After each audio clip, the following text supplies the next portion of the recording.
All right, can you guys all see the screen? Yes. Okay.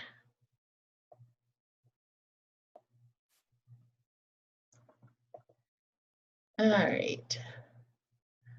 Email reminders. Make sure if you guys are emailing us with questions or you need help with a problem in RSM or anything, make sure you give us a lot of details so that we don't have to keep going back and forth with questions, and then that'll make it faster for everybody to get the issue resolved.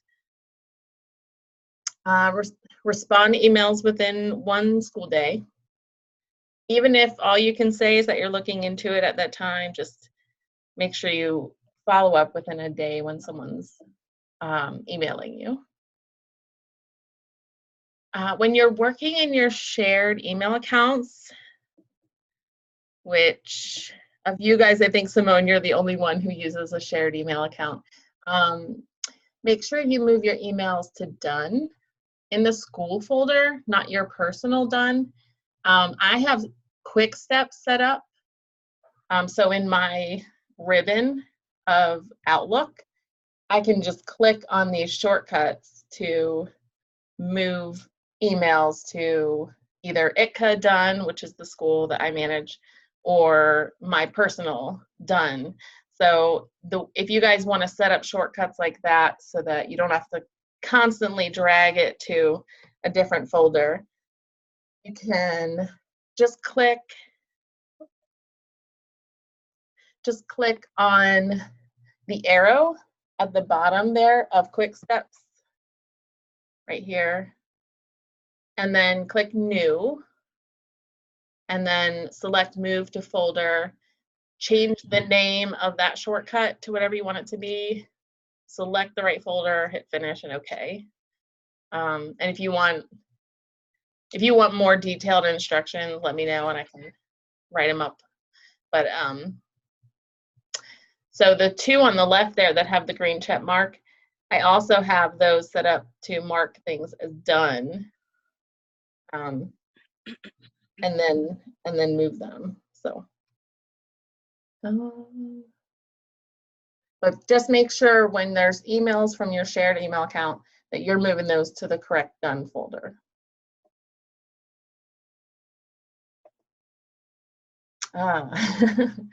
For you X-Men fans out there, for contracts, make sure you're only using existing service names in RSM. If there's something on the RPI that you aren't sure which service name it kind of correlates to, just ask us and we'll help you figure it out.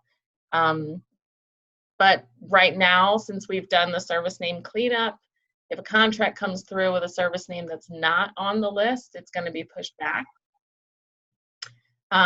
If it's something that truly just needs its own name, then that's something we can work through. But we have a large list of names, and most things that providers use their own language, but most of them can fit into something we already have.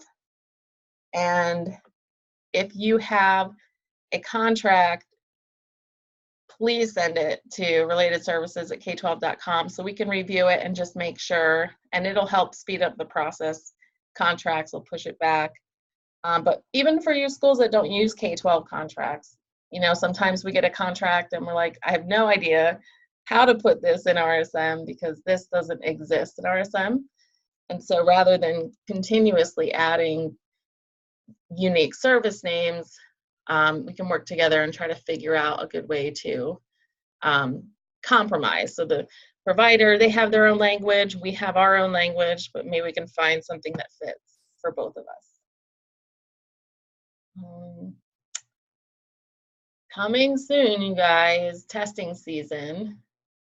Make sure you know your policy, especially when it comes to attendance for therapy and what is required for therapists, and give them that heads up, what kind of flexibility you expect on their end. And when that invoicing comes in, if you're seeing things that don't align with your policy and you're just seeing like no shows billed for testing days, don't be afraid to push it back and reference your policy and remind them this is what's expected. Audits are also coming up. Some of them have already started.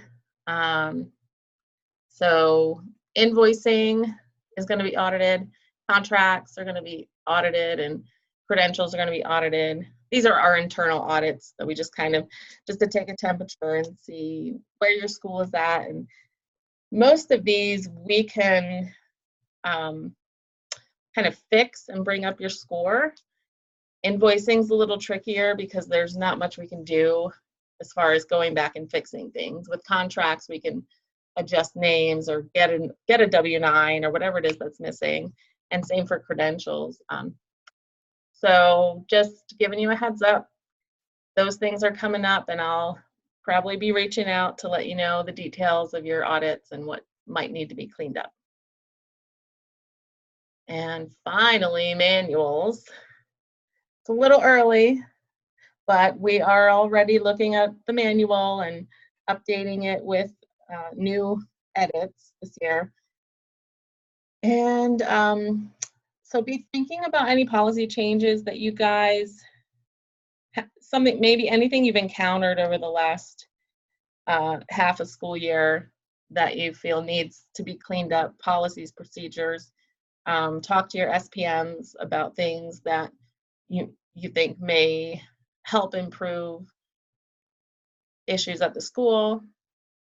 And we're going to be doing things a little differently this year. You guys, me, and your SPM are going to meet to review the manual together and kind of just knock it out in one meeting. So hopefully that'll make the process go a lot faster. I know it's kind of can be one of those tasks that you put off a lot because it's such a huge undertaking. And then same for your special programs managers. If they have a 40-page document sitting on their desk that they need to review, sometimes that can take a while. So rather than that, okay, Simone, so that's something you probably want to add to the WAVA manual.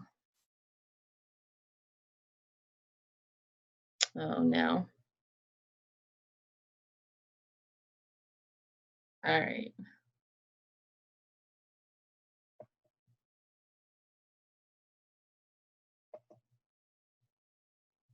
CPR task tips.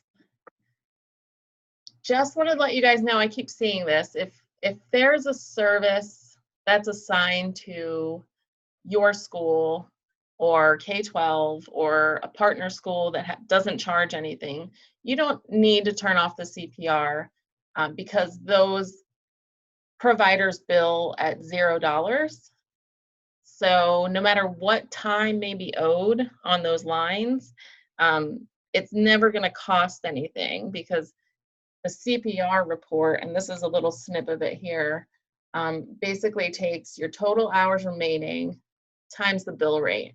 So you can see here where there's no provider or where it's assigned to the provider, to the school as provider, even though there's time owed, the bill rate is $0. So that projected cost is always going to be $0.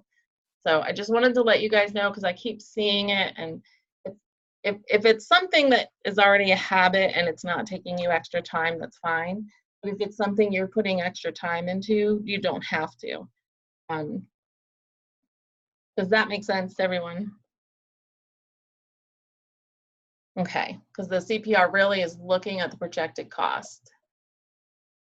The CPR applies to all services, and you need to turn it off if you know that no more billing is coming in for that service, but there's time owed. So if it's parent declined or discharged, if you've changed providers, or if you've changed therapists, or gone from face-to-face to online, or vice versa, maybe it's a meeting line that no one attended, so they're never going to bill for it, but you need to keep it in RSM. Just that's when you would turn off the CPR, when there's not going to be any more cost associated with that line. If the line is going to be billed completely, you can leave the CPR on until all the billing has come through. So if you know there are meeting lines that are going to be billed for, but they just have not yet, you can leave the CPR on, because then we know to still assume that cost is going to be associated with that line. On the extended CPR, this you really only need to worry about with regular recurring services. It does not affect AC, ESY, or one-time services. I'm going to amend that statement a little bit, because if you have a service that's an evaluation that's for 5 hours a year, but it's only been billed for 3 hours, then the extended CPR is still going to count that other 2 hours as something that's due. So for one-time services, you can either update the THO. Actually, you would need to turn it off, because it goes based on the frequency. So either change the frequency. In that example, it would be 3 hours per year, and update that THO to 3 hours, or turn off the extended CPR, whatever you're more comfortable with. If the service is a regular recurring service that's not continuing through the end of the year, that's when you would want to turn off the extended CPR. So very similar to the regular CPR, when it's parent declined or discharged, or you've changed providers and the old line is not going through the end of the year, you want to turn off the extended CPR. And our fiscal forecast reports are now highlighting services on the extended CPR. Basically, it's looking for if the same student has speech twice, but it's not a group line. Those service lines will get highlighted, and then you should be able to look at it and say, okay, this one ended and this one is going through the end of the year. So on the one that ended, you turn off the extended CPR.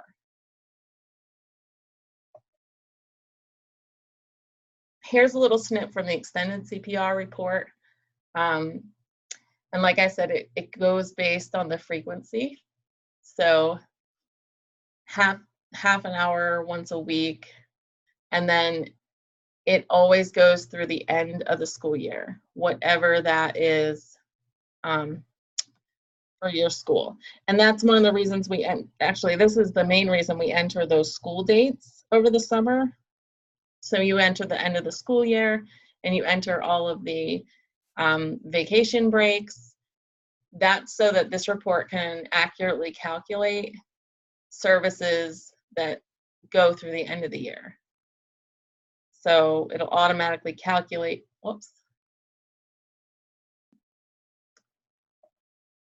automatically calculate what's projected and then what's still owed. And that's why you get these kind of funky numbers, because 11/13 through May 28th is 14.095 weeks. That's because it's an automatic calculation. So basically, you're going to get some kind of funky numbers on this report just based on dates and frequencies. But that's how this one works. Again, you can see like anything assigned to your in-house is at a bill rate of 0. So there's no projected cost associated with it. So you don't have to worry about those lines. Does anyone have questions about this?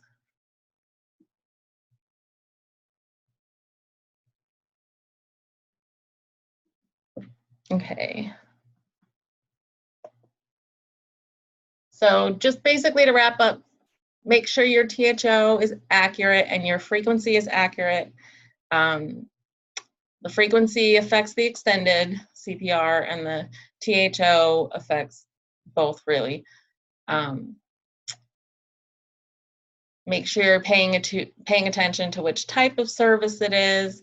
AC and ESY lines they get calculated into the extended CPR, but they they don't use that automatic calculation. Keep in mind your recurring services versus your one-time services.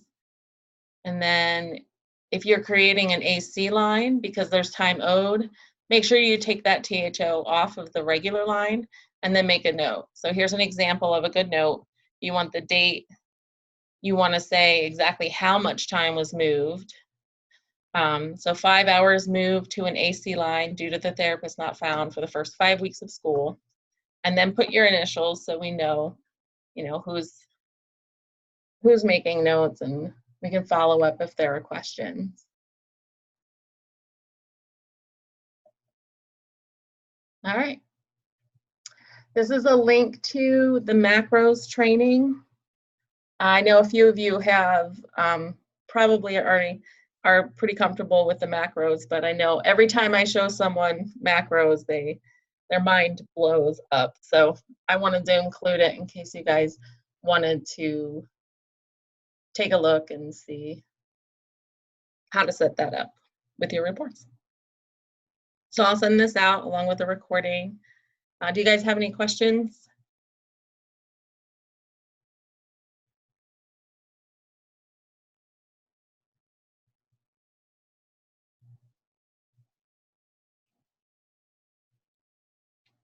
Simone, I think it's preferred that you make a note on both so that we know why, if we're just looking at the regular line, we know why the THO is off.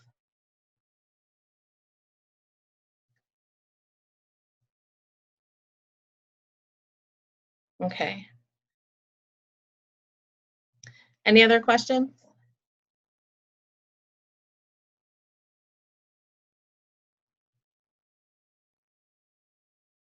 All right, you guys. Well, I hope you have a great day. Feel free to reach out if you have questions or concerns about anything, and I'll send this out briefly.